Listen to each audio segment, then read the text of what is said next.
Today marks 50 years since Dr. Martin Luther King Jr. was assassinated in Memphis, Tennessee. A commemoration ceremony is taking place there today. In 1968, CBS News correspondent Bill Plante was in Memphis to report on King's death. Just at 8 this morning, Dr. Martin Luther King's body was brought to lie in state for an hour. Hundreds paid their respects during that brief hour. They were old. They were dressed for work. They were almost all black. And for some of them, the experience was just too much.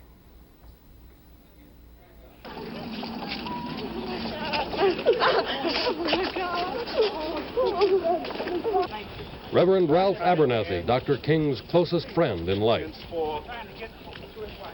Even forevermore, I am the resurrection and the life, saith the Lord. I am the resurrection and the life, saith the Lord. He that believeth in me, though he were dead, yet shall he live.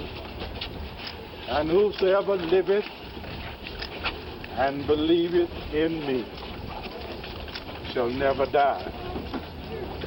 The Lord gave, and the Lord hath taken away. Blessed be the name of the Lord.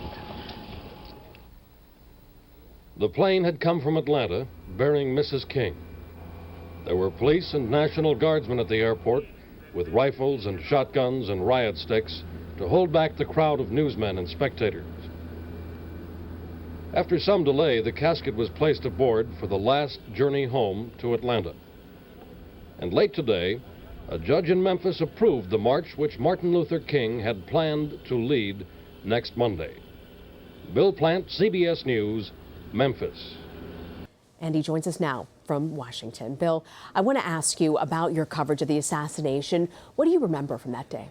Well, Rena, I remember that it was a day of really extreme emotions. We learned about it here in Chicago and flew down there to Memphis. And the first thing we did, and this is seared in my memory, was go to the funeral home where Dr. King's body lay. And the undertaker was overcome completely with emotion, and he insisted on showing us Dr. King's body, which was already in a casket. He showed us how he had lovingly repaired the area in the neck and cheek where the bullet had gone in. I will never forget that. But then after that, we went and talked to people in the street who could not believe what had happened either. There was some confusion about whether there had been somebody seen doing the shooting or whether they had not seen a person run away. So the whole thing was very unsure and unsteady. And at the same time, this whole rioting broke out all over the country. There were riots in like 100 cities, and including Chicago, New York, Washington, and it became pretty serious stuff. So it was a very, very emotional day and night. For those of us who didn't live through it, Bill, you talk about the rioting, the images we're seeing now, just how significant his death was and the aftermath that followed. You often don't forget about the women of history, in particular his wife, Bill, Coretta Scott King. She reacted to this devastating loss of her husband and the father of her children. What do you remember most about those days after? She was a beacon of hope. In her grief, which was obvious, she was strong. And I don't remember exactly how she put it, but what she said was that she would live on, keep up the ideals of her husband. And she had her children, who were then very small, with her, and it was a heartbreaking scene to behold. Just incredible to hear you say what a woman of courage she was. You also interviewed Dr. King in Selma, Alabama. I want to play a bit of that interview for you. Have all the activities of the past weeks in Selma come to fruition now? Is this the grand climax? I would say this and its culmination in the march on the Capitol on Thursday. This is certainly the high moment and the high point in the struggle in Alabama. Now, this does not mean that we will hold up our work in the Black Belt. We will continue.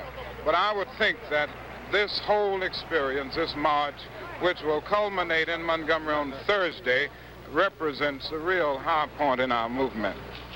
Bill, why Selma? Why choose that city to make a stand for voting rights? Well, you know, first of all, that interview took place at the bottom of the Edmund Pettus Bridge, where 3 weeks earlier, the line of marchers, not including Dr. King, had been so seriously beaten and tear-gassed. But, you know, they chose Selma for strategic reasons. They were invited there by a local minister, but they accepted partly because they knew that the local sheriff was in total opposition and that they would face a determined opposition to voter registration there, and that the publicity for this would help further the cause. So Selma was not an accidental choice. And sure enough, the sheriff there, Jim Clark, was as mean as he could be. He upheld the voting rights, or rather the voting privilege of the county by ensuring that they could do things like literacy tests, or even guessing the number of beans in a jar in order to be able to register to vote, which sounds incredibly silly, but was true. You know, in January, Bill, you of 1966, you spoke to Dr. King about using his message of nonviolence to help urban youth in the north of the country, particularly Chicago. Do you think he succeeded in that goal? Chicago was very difficult. He came there in January '66. I had just been transferred there as well, and we talked. He had hoped to bring the principles of nonviolence to work to help people in the urban ghettos. But Chicago's leadership, the power structure there, really kind of outfoxed him. And Dr. King said when he marched in several marches around the Chicago area that he had never seen hate like that in the South. And I can understand why. It was vicious. It was economically based as well as racially based. And he was hit and injured more than once during those marches. And what happened was, this started in January. By August, he had made a deal with the city and the realtors to expand fair housing and to finance it. But the city never lived up to it. They reneged on it, and he was very disappointed.